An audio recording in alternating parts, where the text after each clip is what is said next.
Speaker sir, Sridhar గారు మీ మాట తప్పకుండా, నేను కూడా ఎల్ఏ మినిస్టర్గా పనిచేసిన ఒక్క సబ్జెక్ట్కే పరిమితం అవుతా, కాకపోతే ఆన్సర్ ఇస్తే సంతోషపడతాను. అట్లీస్ట్ ఇప్పుడు ఏమైందంటే ఇంతమంది సభ్యులు కొత్త సభ్యులు మాట్లాడుతుంటే మీరు ఎల్ఏ మినిస్టర్గా స్పీకర్ గారు 0 ఓవర్ ఒక అరణ్య రోదనగా మార్చకండి. ఏదో మాట్లాడినామంటే మాట్లాడడం కాదు, ఆన్సర్ రావాలి. వ్రాతపూర్వకమైన సమాధానాన్ని మళ్ళీ వచ్చే సెషన్ లోపు సభ్యులకు అందజేయించండి. గతంలో మేము పంపిన ఎల్ఏ మినిస్టర్గా నేను పంపిన, మీరు కూడా ప్రయత్నం చేయాలని చెప్పి కోరుతా ఉన్నాను. అధ్యక్ష, నేను ఈ ఉద్యోగులకు సంబంధించినటువంటి అంశం మాట్లాడాలనుకుంటా ఉన్నాను. ఎందుకంటే ప్రభుత్వ ఉద్యోగులు అనేవాళ్ళు ప్రభుత్వానికి రథచక్రాలు లాంటి వాళ్ళు సంతోషంగా ఉంటేనే అభివృద్ధి కార్యక్రమాలు, సంక్షేమ కార్యక్రమాలన్నీ కూడా ప్రజలకు సజావుగా చేరేటువంటి అవకాశం ఉంటుంది. ఈరోజు వాళ్ళందరూ కూడా తీవ్రమైనటువంటి మనోవేదనతో, ఆవేదనలో ఉన్నటువంటి పరిస్థితి ఉంది. ముఖ్యంగా దేశంలో ఎక్కడ లేని విధంగా ఈరోజు రాష్ట్ర ప్రభుత్వ ఉద్యోగులకు 6 డిఏలు పెండింగ్లో ఉన్నటువంటి పరిస్థితి. అదేవిధంగా పిఆర్సీ అధ్యక్ష, ఈ ప్రభుత్వం వచ్చి 2 సంవత్సరాలైనా ఇంతవరకు పిఆర్సీ ఇయ్యలేదు. ఉద్యోగులందరూ కూడా కోరుతా ఉన్నారు వెంటనే పిఆర్సీ విడుదల చేయాలని. గతంలో కేసీఆర్ గారు 43-39% పిఆర్సీని మా ప్రభుత్వం ఇచ్చింది అధ్యక్ష. అదేవిధంగా ఉద్యోగులకు ఎంప్లాయీస్ హెల్త్ ఇన్సూరెన్స్ స్కీమ్ ఆ రోజు మేము జీవో కూడా ఇచ్చాం. దాన్ని మీరు అమల్లోకి తెస్తామని చెప్పి మేనిఫెస్టోలో పెట్టి కూడా ఈహెచ్ఎస్ స్కీమ్ను అమల్లోకి తేలేదు. దాన్ని కూడా వెంటనే అమల్లోకి తేవాలి. ఉద్యోగుల జీపీఎఫ్ తదితర బకాయిలన్నీ కూడా విడుదల చేయాలని మీ ద్వారా ప్రభుత్వాన్ని కోరుతున్నాం అధ్యక్ష. ముఖ్యంగా రిటైర్డ్ ఉద్యోగులైతే ఈ మధ్య మనం చూస్తూ ఉన్నాం, 39 మంది రిటైర్డ్ ఉద్యోగులు బెనిఫిట్స్ ప్రభుత్వం నుంచి వాళ్ళ సేవింగ్స్ వాళ్ళకి ఇవ్వకపోవడం వల్ల వైద్యం కూడా చేయించుకోలేక ఈరోజు 39 మంది రిటైర్డ్ ఉద్యోగులు మరణించారు. బీఆర్ఎస్ హయాంలో కూడా దాదాపు 15,000 మంది రిటైర్డ్ ఉద్యోగులు రిటైర్ అయితే వాళ్ళందరికీ మేము టైం మీద డబ్బులు ఇచ్చాం. కానీ కాంగ్రెస్ హయాంలో, ఎందుకంటే ఈరోజు నేను అసెంబ్లీకి వస్తూ ఉంటే పొద్దున్నే నా సిద్దిపేటలో ఒక డాక్టర్ జగత్ Kumar Reddy, retired JD veterinary, పొద్దున్నే నా దగ్గరికి వచ్చి అన్నా కొద్దిగా అసెంబ్లీలో మాట్లాడు, నేను అక్టోబర్ 2024లో రిటైర్ అయినా, ఇంతవరకు ₹1 రాలేదు. హైకోర్టుకు పోయి ఆర్డర్ తెచ్చుకున్నా అయినా రాలేదు. హైకోర్టులో కంటెంప్ట్ వేస్తే కూడా వాయిదాలు అడుగుతూ ప్రభుత్వం మమ్మల్ని ఇబ్బందులు పెడతా ఉంది.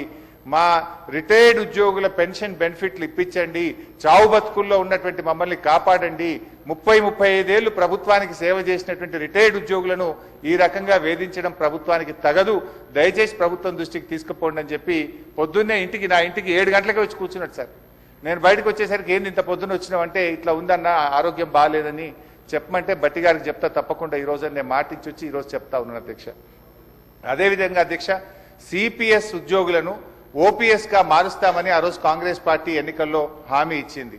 మరి ఎప్పటిలోగా ఓల్డ్ పెన్షన్ స్కీమ్ అమలు చేస్తారు? మరి ఈలోపు గత 2 సంవత్సరాల నుంచి సిపిఎస్ కింద రాష్ట్ర ప్రభుత్వం కట్టాల్సిన కాంట్రిబ్యూషన్ డబ్బులను కూడా మీరు కట్టకుండా దాన్ని దారి మళ్లిస్తా ఉన్నారు. అసలు కాంట్రిబ్యూషను కట్టలేరు, ఓపీఎస్ తేకపోవడం వల్ల 2 లక్షల మంది సిపిఎస్ ఉద్యోగుల భవిష్యత్తు ఈరోజు ప్రశ్నార్థకంగా మారుస్తా ఉన్నారు. దయచేసి సిపిఎస్ కాంట్రిబ్యూషన్ కట్టండి, ఓపీఎస్ విధానాన్ని ఇచ్చిన మాటకు కట్టుబడి తక్షణమే అమల్లోకి తేవాలని చెప్పి మీ ద్వారా కోరుతున్నాం అధ్యక్ష. అదేవిధంగా పోలీస్ డిపార్ట్మెంట్లో కూడా అధ్యక్ష, సరెండర్ లీవులు 5 సరెండర్ లీవులు పెండింగ్ లో ఉన్నాయి. టీఏలు రావట్లేదు, డిఏలు రావట్లేదు, స్టేషన్ అలవెన్స్ రావట్లేదు. మొన్న ఒక జూబ్లీ హిల్స్ ఎలక్షన్ ఉంటే యూసఫ్ గూడ బటాలియన్ మాత్రం సరెండర్ లీవులు, టీఏ డిఏలు ఇచ్చిండ్రు.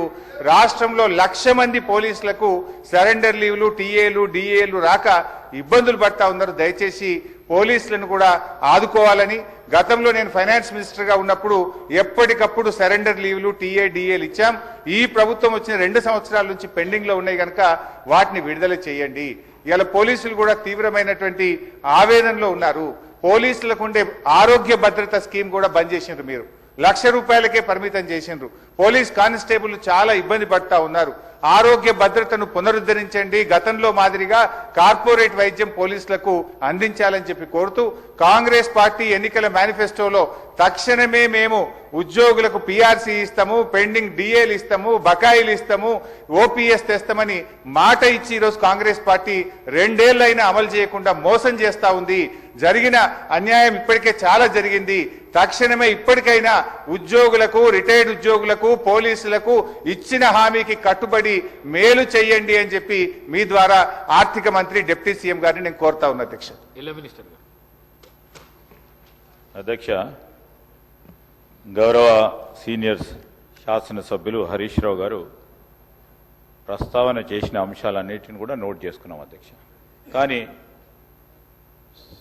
సభ దృష్టికి కొన్ని విషయాలు ఈరోజు హరీష్ రావు గారు వారి పార్టీకి సంబంధించి ఉద్యోగస్తుల గురించి వారి సంక్షేమం గురించి మాట్లాడుతున్నారంటే ఏ విధంగా ఉందంటే దయ్యాలు వేదాలు వలికినట్టు ఉంది అధ్యక్ష. ఉద్యోగస్తులకి ప్రతి నెల వారి జీతభత్యాలకు సంబంధించి 20 తారీఖు వరకు జీతాలు ఇయ్యలేని పరిస్థితుల్లో వారి ప్రభుత్వం నడిపారు. ఇప్పుడు వారి ఉద్యోగస్తుల గురించి మాట్లాడుతూ ఉన్నారు అధ్యక్ష. ఏదేమైనప్పటికీ ఉద్యోగస్తులకు సంబంధించిన సంక్షేమం, వారికి రావాల్సిన జీపీఎఫ్ కానీ, రిటైర్ అయిన పబ్లిక్ సర్వెంట్స్ సంబంధించిన అంశం విషయంలో ఒక సిస్టమ్ని ఏర్పాటు చేసుకొని వారికి ఏ విధమైన ఇబ్బంది రాకుండా అన్ని విధమైన చర్యలు తీసుకుంటామని గౌరవ సభ్యులకు తెలియజేస్తా ఉన్నాను.